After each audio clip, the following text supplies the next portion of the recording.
Bueno, muy buenos días para todos. Damos comienzo a una nueva Weekly Kickoff, aquí con mi compañero Mateo, por supuesto.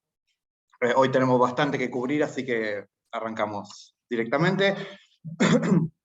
Hoy básicamente en el blog internacional voy a hablar mucho de balance de Facebook, que me parece que fue la gran noticia de la semana pasada, además de que obviamente tenemos posición, así que es un buen momento para pegar un repaso a fondo. Pero antes, breve comentario sobre macro norteamericana. Tuvimos un número de empleo muy fuerte, muy por encima de lo que se esperaba, y para atrás también con algunas revisiones interesantes en lo que fueron los últimos meses del año pasado. Obviamente este número por encima de lo previsto no hizo más que reforzar la convicción del mercado de que se vienen las subas de tasas y esta vez va en serio y van a ser unas cuantas. De hecho, al cierre del jueves, el mercado le daba prácticamente 30% de probabilidades a que tengamos una suba de 50 puntos básicos en marzo. Hace rato que no se priceaba algo por encima de los 20 BPs, que es una suba estándar si se quiere. Dudo que la Fed empiece por 50 puntos básicos, salvo que realmente los próximos números de inflación vengan muy malos, porque la Fed me parece que no tiene tanto apuro, puede hacer 2 subas de 25 consecutivas y el riesgo sería asustar un poco a los mercados, que como sabemos tienen ciertos canales de conexión con la economía real, y lo último que necesita la Fed es por cambiar de curso, digamos, demasiado abruptamente, generar algún ruido en la economía, que es el otro gran tema, como ven en el gráfico de la izquierda. Si nosotros vemos hoy qué espera la Fed para el primer trimestre del año en curso, y espera un trimestre prácticamente flat contra el previo, lo cual contrasta muy fuerte con meses anteriores, con trimestres anteriores donde tuvimos una expansión muy fuerte. Si bien esto es un no-cast y obviamente muy difícil estimar cómo está la economía en tiempo real, incluso para la Fed, claramente hay un momento de la economía norteamericana muy fuerte y ciertas perspectivas de desaceleración de acá para adelante. Veremos la Fed cómo se maneja en la confluencia de estos factores, y es que se confirma que la economía se va a enfriar bastante. De cualquier manera, esto de que ya el mercado esté pensando en la posibilidad de una suba de 50 puntos es una novedad y claramente marca un poco cómo giró el relato, si se quiere, y pasó de poner el enfoque en el mercado laboral a combatir con todos los cañones contra la inflación. Las tasas, por la performance que tuvieron la semana pasada, claramente están más del lado de una economía muy fuerte. Lo de la desaceleración lo veremos más adelante. Y tuvimos un salto significativo de la tasa de 10 años, que si quiere es la tasa de referencia, donde llegamos a tocar niveles por arriba de 1,90, que esto no se veía desde los niveles previos a la pandemia. Nos metemos ahora sí en mundo Facebook y su balance. La semana pasada fue una semana extremadamente volátil para todo lo que es tecnología. Ya veníamos hablando de un mercado volátil, pero piensen que tuvimos el jueves la caída más grande de valor de capitalización de mercado para una empresa, y el día siguiente con Amazon tuvimos lo inverso, la suba más grande de capitalización en una sola rueda. Por lo tanto, como verán, esto está volátil. De hecho, Amazon pasó de -7 a +15 en el after del día que presentó, y tuvimos otros nombres también como Snapchat, PayPal, que tuvieron también movimientos de 2 dígitos pero muy fuertes. Ahora, puntualmente, ¿qué pasó con Facebook? Vamos a mirar un poco los diferentes números en detalle. Si miramos el crecimiento de las ventas, la verdad que no hay gran motivo aquí para preocuparse. Quizás esto fue lo mejorcito de lo que presentó Facebook y del guidance que dio. Fíjense, más 20 interanual, más de 32.000 millones de dólares en revenue, bastante bien distribuido a nivel geográfico, que esto es una constante con Facebook porque realmente es una plataforma global. Pero digamos que este no sería el motivo que justifique que la empresa caiga 25% en un día, sino que eso pasa por un cúmulo de factores que vamos a empezar ahora a ver de a uno. Por un lado, las ganancias sí cayeron interanualmente un 8,5%. La empresa pasó de ganar 11,2 billones de dólares, billions norteamericanos, a 10,3. Entonces, ¿qué pasó acá en el medio? Sería la gran pregunta, porque suben los revenues 20%, cae el net income, es raro. Bueno, acá es donde empezamos a desglosar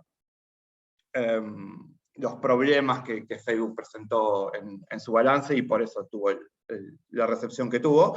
En primer lugar, está estancada la cantidad de usuarios que usan todo el entorno Facebook, si sumamos todas las plataformas juntas. Prácticamente no tuvo movimiento trimestre contra trimestre, pero bueno, fíjense que estamos en un nivel de casi 3,6 mil millones de personas, lo cual es un porcentaje más que significativo de la cantidad de humanos que hay en el planeta. Por lo tanto, en algún punto es difícil esperar que esto siga creciendo al mismo ritmo que crecía antes. Lo que está claro es que no es fácil montar una red que tenga esta cantidad de usuarios interactuando día a día, o al menos una vez por mes. Por lo tanto, claramente este es parte del valor que uno puede encontrar en una empresa como Meta. Se habló, incluso Mark habló mucho en el call, post presentación de balance, se habló mucho de una mayor competencia, que pasa básicamente por dos flancos. Por un lado, el crecimiento de TikTok, que sigue creciendo muy rápido, aún a pesar de ya tener un tamaño muy considerable. Ahora, fíjense que si uno mira cuáles fueron las apps más bajadas del año pasado, sí, TikTok está primero, pero todo el pack Facebook, digamos, ocupa los puestos de segundo y quinto. Por lo tanto, incluso algunos analistas piensan que esto de, digamos, resaltar tanto la presencia de TikTok en el mercado es para darle un mensaje a los reguladores de, miren, tenemos competencia, no somos nosotros solos.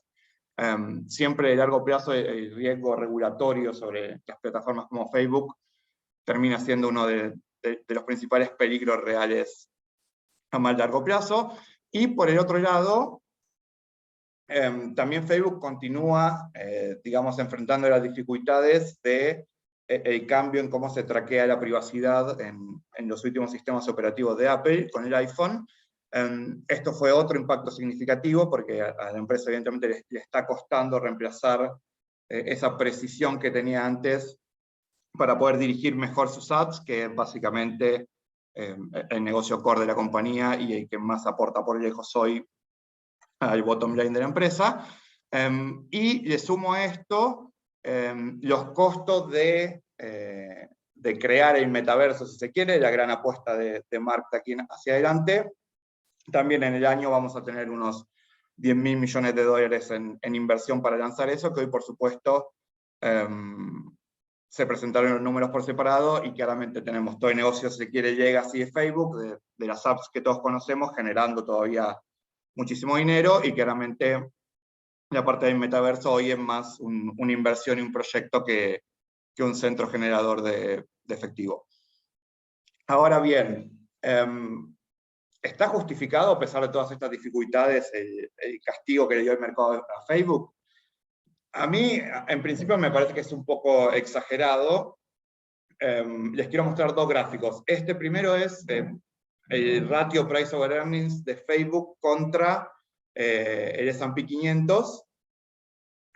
Y fíjense que al cierre del jueves Facebook tenía un ratio de 17,3 veces versus 23,8 para el S&P, o sea, uno estaría pagando Facebook a un ratio menor del que pagaría, por ejemplo, el índice, lo cual, como podrán ver, históricamente es algo bastante raro y que no suele pasar. Más allá de los problemas que puede exhibir Facebook y que quedaron muy claros con la presentación del balance, igual la empresa sería esperable que crezca mucho más rápido todavía por unos cuantos años que el común de la economía, que es lo que termina reflejando un índice tan amplio como el S&P. Y por el otro lado, lo barato que quedó la empresa a nivel de evaluación comparado contra otras tecnológicas. Estas son las principales, no sé si principales, sino las que tienen mayor capitalización de mercado que cotizan en Estados Unidos. Estos son estimados de 2023, y simplemente estamos graficando dos medidas de evaluación muy comunes. Por un lado, Price over Earnings, por el otro, Enterprise Value sobre EBITDA. Y fíjense que claramente Facebook, en 14 veces ganancias y menos de 9 veces Enterprise Value sobre EBITDA, proyectado de acá a futuro, es por lejos de este segmento lo más barato que hoy nos ofrece el mercado. Obviamente, el gran diferencial acá es las perspectivas de crecimiento futuro, por eso Tesla, Nvidia o Amazon, que todavía se espera que crezcan a tasas muy superiores, están en otros niveles. Pero bueno, no deja de ser un detalle que uno pueda comprar Facebook tanto más barato que el índice. Me parece que hay algo de sobrereacción del mercado, si bien claramente siempre tiene la última palabra, ¿no? Repaso de otros balances que tuvimos en esta última semana, que estuvo bien cargada. Flojito lo de Ford y Activision. PayPal, regular, pero también tuvo un castigo bastante fuerte por parte del mercado. Buenos balances también hubo unos cuantos. Amazon realmente estuvo muy bien. Exxon ratificó todo lo bueno que venía mostrando. Merck, Qualcomm, Snapchat y por supuesto Google, buenos balances. De hecho, cerca del 80% de las empresas que presentaron vienen sobrepasando las estimaciones. Por lo tanto, si bien claramente hay casos puntuales, en contrario, viene siendo otra buena temporada de balances para los principales índices norteamericanos.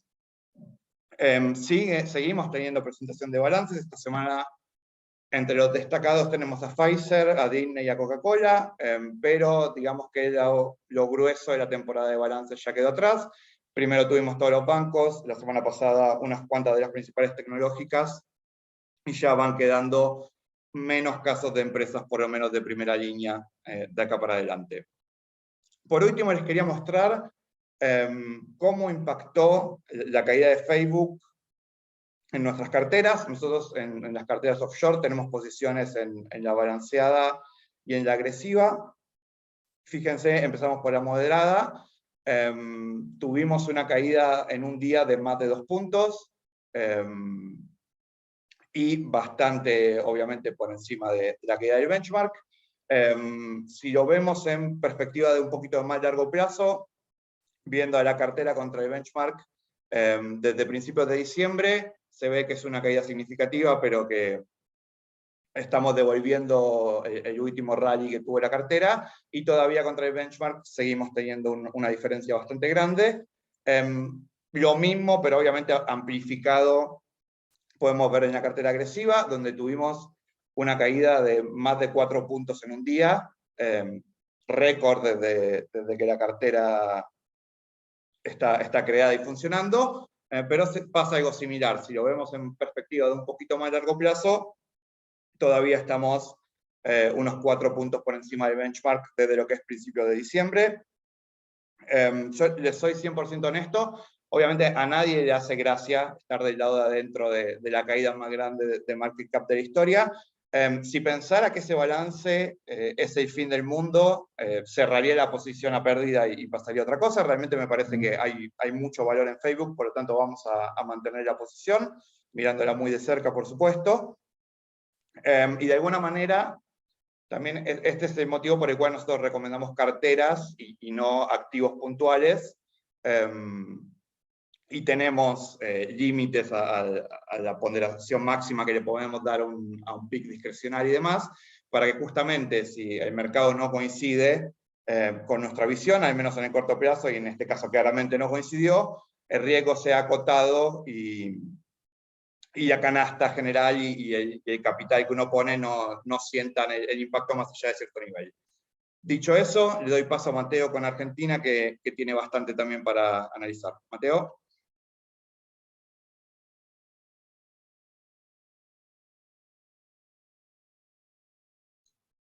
Acá estoy. Había empezado a hablar y estaba muteado. Azote de nuestros tiempos.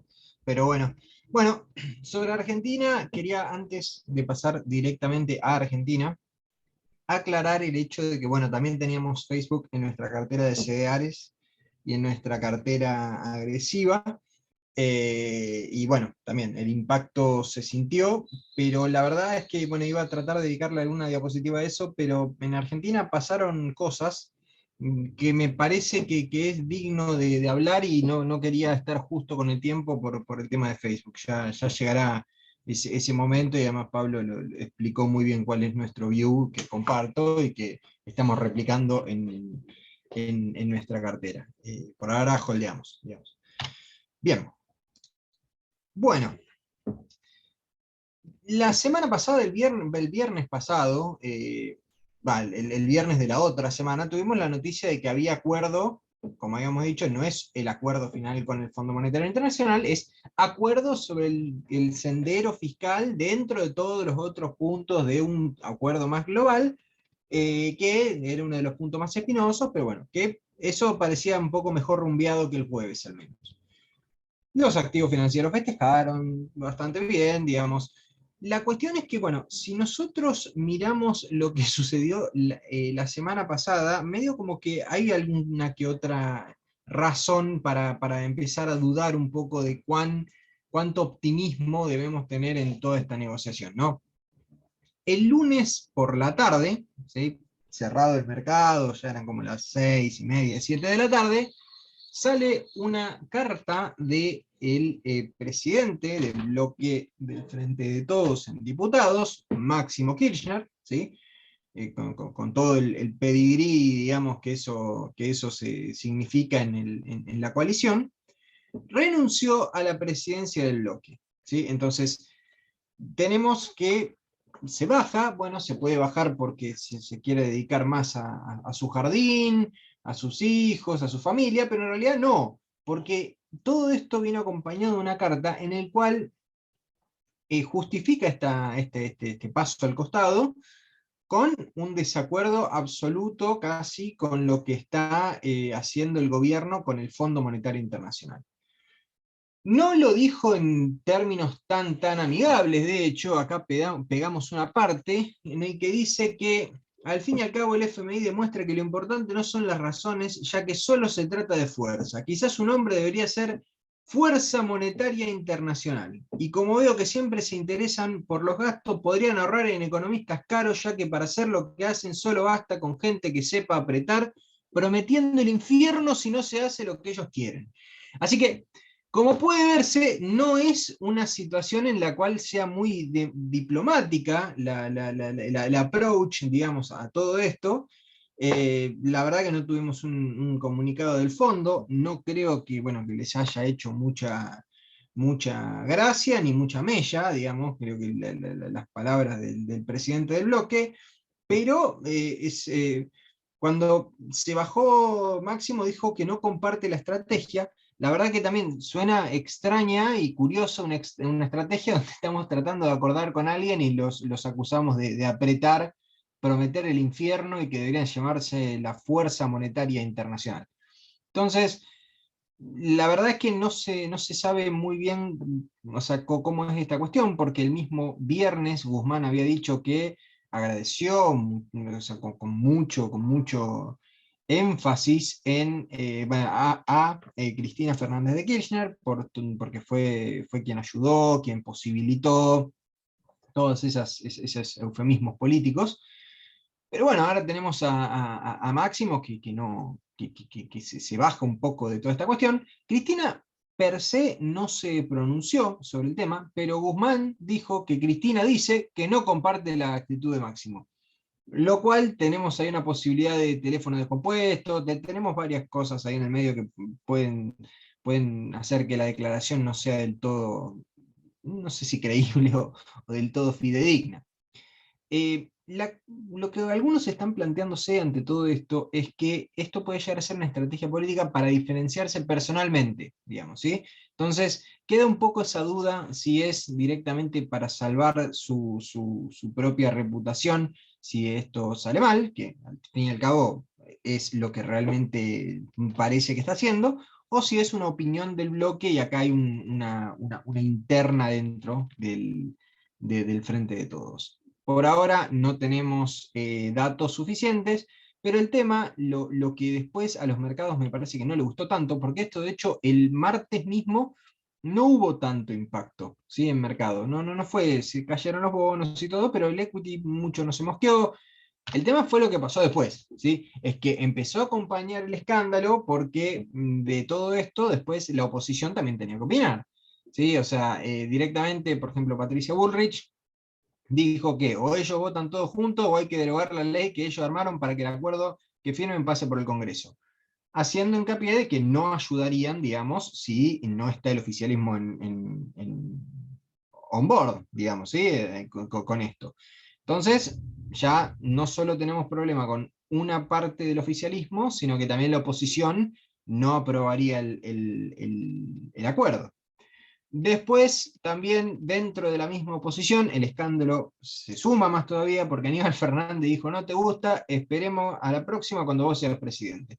¿Sí? O sea, un eco de si no te gusta, armate un partido y ganate las elecciones, pero la verdad es que, bueno, nuevamente parece que sí hay ciertas rispideces dentro de la coalición gobernante y con esto se va más a fondo. Y por último, también dentro de la coalición, bueno, Leopoldo Moró lo que dijo es que van a tratar de modificar el acuerdo, dado lo que planteó Máximo. Entonces, ahora toda la certidumbre que teníamos el viernes, cuando dijimos, bueno, ya está esto, lo tomamos como ya acordado, veremos qué hacen con otras variables, veremos qué pasa con las tarifas, etcétera, etcétera. Ahora vamos a ver si Leopoldo Moró no tiene la justa y directamente vamos a tener que ver cambios en todo esto. Entonces, eso suma ruido y la verdad es que no gusta.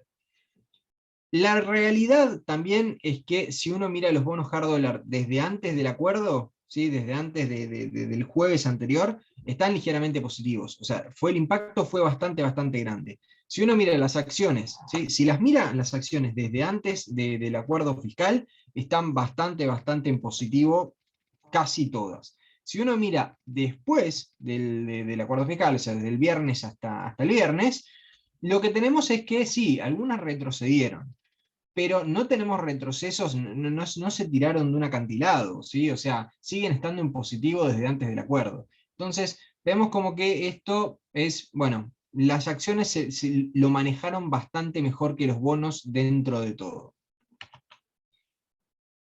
Pero a todo esto hay una cuestión que realmente sería interesante ver, y es que todos hablamos de si hubo acuerdo, si no hubo acuerdo, si Máximo estaba de acuerdo con el acuerdo, etcétera, si hay un desacuerdo del acuerdo, pero entre todo esto medio como que pasó por debajo de la alfombra. ¿Cómo le pagamos al FMI? Digamos? O sea, todo bien, pero este acuerdo incluía que le paguemos unos 1.100 millones de dólares, y ¿de dónde salió el dinero, digamos, de todo esto? Y la cuestión es que, fíjense que si uno mira en el archivo del Banco Central, vemos que el día anterior al pago, digamos, tenemos que hubo adelantos transitorios por 122.000 millones de pesos y compras de divisas al Tesoro Nacional por 122.000 millones de pesos. Entonces, básicamente lo que sucedió fue que el gobierno le pidió dinero al Banco Central para comprarle dólares al Banco Central con un adelanto transitorio.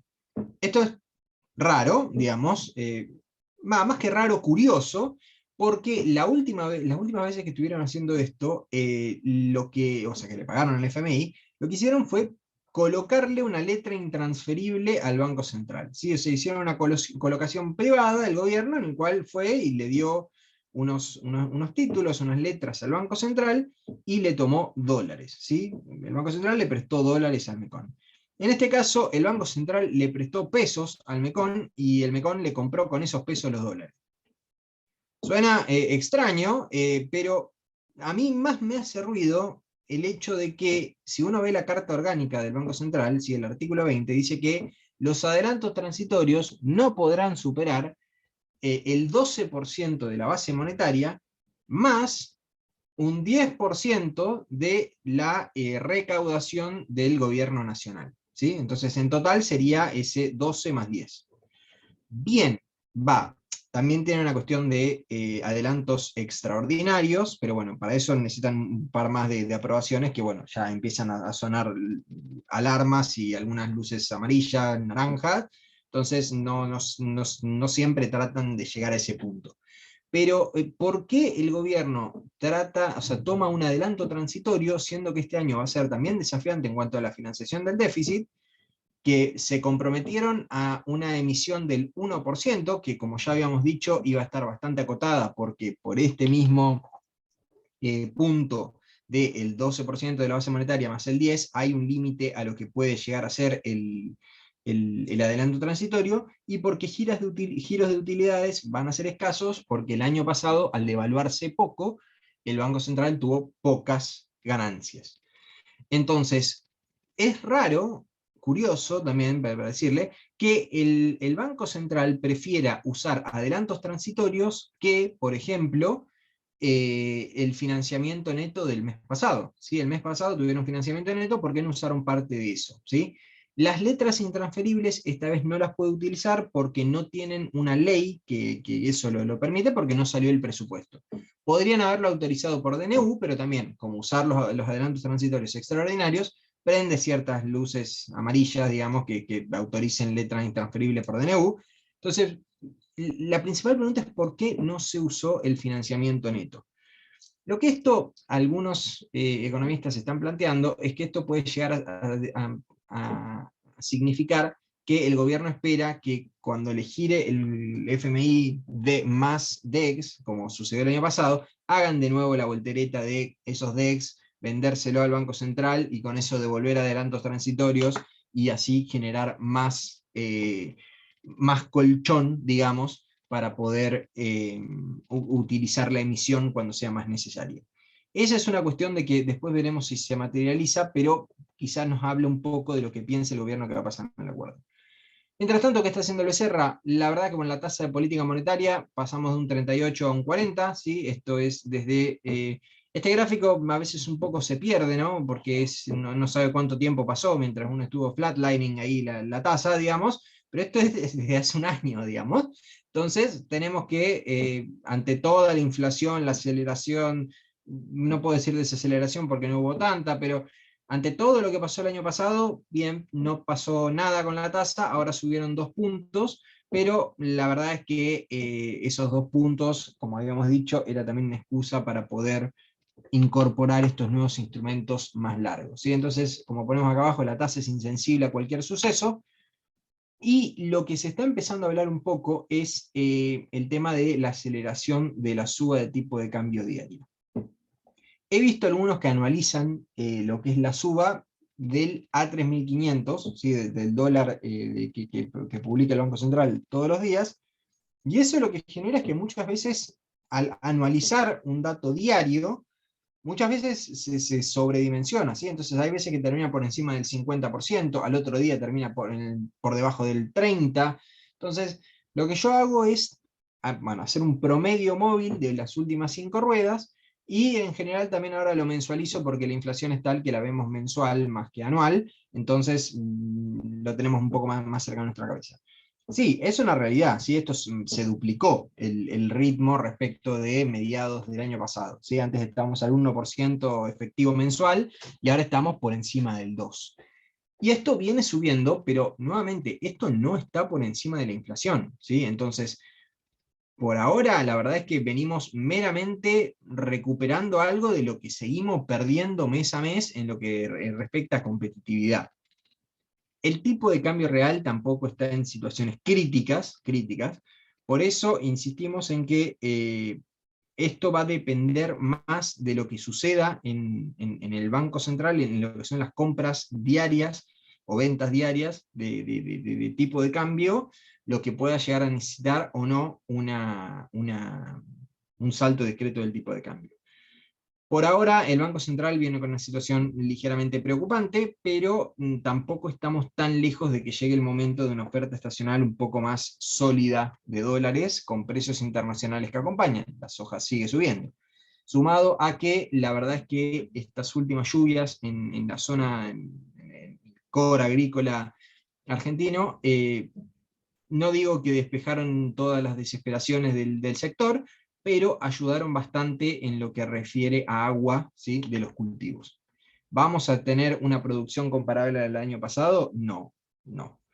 Pero probablemente, digamos, no estemos tan jugados como parecía que íbamos a estar hace un mes que no llovía y no llovía de ninguna forma. Acá sí vemos un poco lo que es sin mensualizar, porque alguien puede decir, bueno, la mensualización capaz te rompe un poco los esquemas. Bueno, está bien, estamos yendo a una suba diaria del 0,08% promedio de las últimas 10 ruedas, y estamos alcanzando lo que era el ritmo del 2020, cuando justamente el tipo de cambio seguía la inflación. El tema es que la inflación está un poco más acelerada, por lo que requeriríamos un ajuste un poquitito más grande. Bien, antes de pasar esto, all in all, sobre lo que es el tipo de cambio, yo por ahora sigo recomendando, digamos, esperar para el que plantea un trade de salto discreto, pero para quien justamente está en la parte corta de la curva SER, o sea, ya está dentro, no me parece una mala idea quizás cambiar un bono SER 2022 por un T2B2, por ejemplo, que está bien, en tasa no paga lo mismo, en carry todavía no paga lo mismo, pero el carry se está acercando cada vez más a la inflación y tenés ese call sobresalto de tipo cambiario para el que quiera hacer ese trade. Es un trade especulativo, obviamente, no especulativo en cuanto a que esto puede, o sea, puede caerse mucho el precio del bono dólar link, sino que quizás uno pierde contra un, entre comillas, benchmark que puede ser el bono SER que tenía antes. Sin más, perfecto. Pablo, bueno, acá vamos a comentar un poco. Bien. Sí, paso yo un aviso parroquial. Wiki de la semana que viene nos va a estar acompañando Carlos Sanguinetti, economista jefe de Galileo. Nosotros ya mandamos la invitación por los grupos de WhatsApp, pero había un pequeño error en el título. Carlos es especialista en mercados globales y sobre todo está focalizado en Latinoamérica, por lo tanto ese va a ser el gran tema de la charla. Yo en el transcurso del día de hoy voy a reenviar la invitación y ya les dejo el link para que puedan registrarse y acceder. Dicho esa corrección, ahora sí vamos a ver si hay preguntas. Por supuesto, estamos disponibles para lo que necesiten.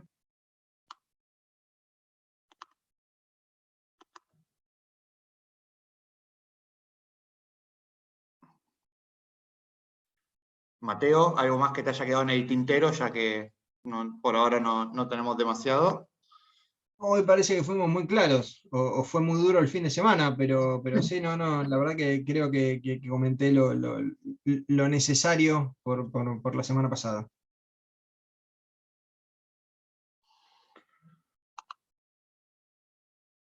Bueno, yo creo, Mateo, que viste considerando que parece que no dejamos dudas, 10 y 5 podemos ir cerrando extraordinariamente y respetar los tiempos por las veces que nos pasamos.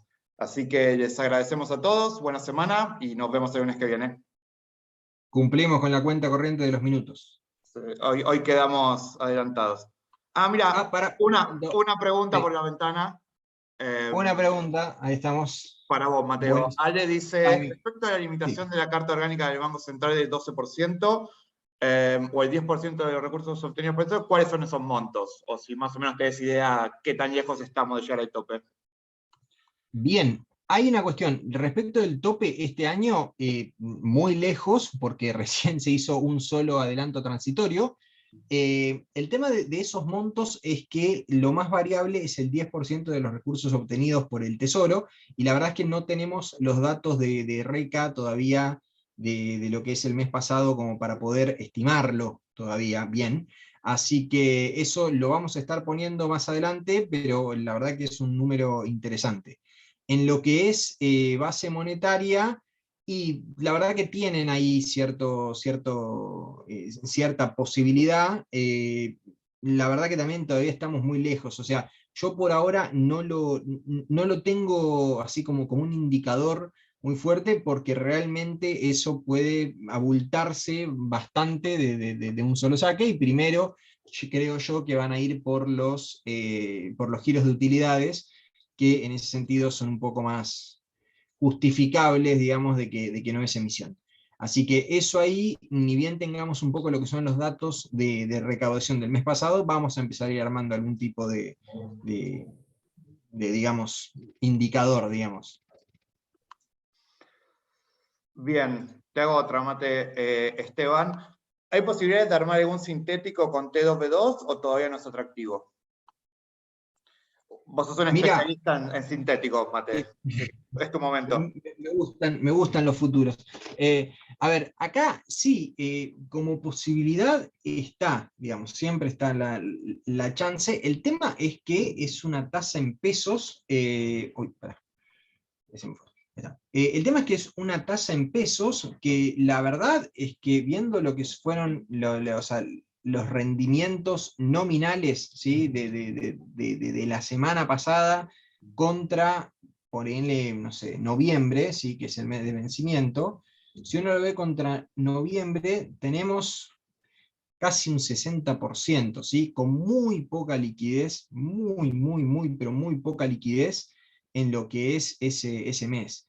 Yo por ahora no me arriesgaría, no me parece un rendimiento, digamos, en pesos lo suficientemente tentador como para quedarme shorteado en dólar con un futuro, con toda la cuestión financiera que eso significa, porque si vos mañana tenés una devaluación de 30 pesos, ¿sí? Y los futuros se te mueven igual, vas a tener que estar poniendo 30 pesos por dólar, mientras la ganancia del T2B2 todavía es contable, digamos, y no vas a poder ver bien cómo salir de ahí. Entonces, salvo que tengas una posición un poco más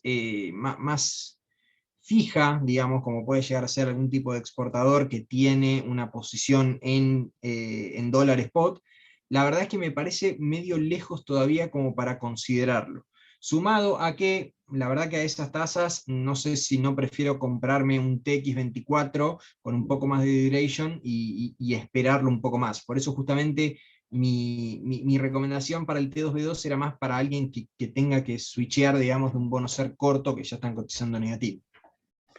Bien, las dos últimas las tomo yo. Pregunta Ramiro por PayPal. Tenemos la idea esta semana, Ramiro, de sacar un informe un poco comentando los resultados de, si se quiere, la segunda línea de tech, como PayPal, Snapchat y demás, así que ahí vamos a estar poniendo el view para varios papeles, incluyendo a PayPal. Y por último, Ale pregunta que si sea por AT o por el giro, si está limitado en 1% del PBI. Sí, son dos cosas diferentes. Una cosa es el límite legal del Banco Central, que es sobre lo que estaba hablando Mateo. Y otra cosa es lo que nosotros acordemos con el fondo. Si nosotros acordamos uno de financiamiento monetario, bueno, por más que haya más espacio en el central, si queremos cumplir, no sería ese el principal problema. Entre una Claro, y más, otra cuestión es sí, que, perdón, sobre el tema del límite con los ATs, el problema ahí también lo que puede llegar a ser es que sea un límite neto, ¿sí? Entonces, que si el gobierno hace devoluciones de ATs, libere nuevos fondos. Entonces, recuerden que el año pasado, cuando el gobierno recibió los DEX por pandemia, ¿sí? Que nos cayeron DEX de arriba, lo que hizo fue, el MECON recibió los DEX, se los vendió al Banco Central y con ese dinero, o sea, devolvió adelantos transitorios, ¿sí? Entonces, lo que hizo con eso fue fortalecer las reservas y asegurarse financiamiento del Banco Central. Eso puede pasar lo mismo este año, y eso es lo que puede llegar a ser, por eso están confiados en usar los ATs en este momento. Eso, ojo, porque hay bastante juego ahí, y me parece que si lo vemos con mucho rigor desde ahora, después podemos llegar a tener algún tipo de sorpresa más adelante. Y acá Joaquín pregunta, ¿ven posibilidad de que este gobierno haga un reperfilamiento de los instrumentos SER? Bueno, esto se puso un poco más picante desde que Cavallo escribió una nota, ¿no, Pablo? No sé si, no sé Sí, si lo en estuviste viendo. realidad, a ver, como posibilidades, prácticamente cualquier cosa es posible. Ahora bien, considerando que el gobierno se va a autolimitar en materia de emisión monetaria y que financiamiento voluntario en dólares no vamos a tener, si antes reperfilar los SER era pegarse un tiro en la pierna, hoy es directamente apuntar a la cabeza, porque sería cortar la única vía de financiamiento genuino, aunque sea, si se quiere, ayudado por regulación que tiene el gobierno. La verdad que ¿podría pasar? Sí, por supuesto que podría pasar. Me parece un escenario de bastante baja probabilidad porque al día siguiente perdés absolutamente todas tus vías de financiación y claramente no es negocio para el gobierno generar esa situación. Y por último, Roberto pregunta si el acuerdo no contempla el envío de DEX, ¿se complica el panorama? Y sí, si no vuelven los DEX que pagamos, el Central va a quedar con reservas, reservas netas negativas por un periodo no menor. Peligroso. Sí. Y sí, y ahí básicamente tenés dos grandes caminos, o convalidás el salto discreto que mucha gente espera, o cerrás el grifo de las importaciones todavía más y tratás de cruzar digamos, el periodo en base al superávit comercial, pero sería una situación mucho más compleja, porque en cualquiera de esos dos escenarios probablemente no crezcas al 3-4% que el gobierno espera, y sería todo mucho más difícil. Me parece que, de cualquier manera, que el acuerdo va a incluir esto. No sé, Mateo, vos si coincidís. Pienso lo mismo, digamos, o sea, estamos en una situación de equilibrista, en tal caso de que no o sea, que no vengan los DEX, puede llegar a ser que como que nos peguen un empujón, así. Veremos un poco qué significa estos DEX, cuánto es, si el FMI nos tiene un poco de más, pero bueno, yo estoy bastante confiado de que vayan a hacer ese juego con lo que son los adelantos transitorios para darse un poco más de margen. Por último, antes de cerrar, sobre ahí lo que decía Joaquín del reperfilamiento de los instrumentos SER, una última cuestión. Yo tampoco, no sé, o sea, estoy muy de acuerdo con lo que dice Pablo, de que sería pegarse un tiro ya en la cabeza, pero bueno, veremos también un poco, nunca dejemos de considerar la cintura que puede llegar a tener el gobierno para ver si puede incentivar a los que están un poco más atados a esos títulos porque no les queda otra o regulados, a bueno, ir un poco más largo en esos instrumentos, o bueno, ver si pueden hablarlo de buena manera.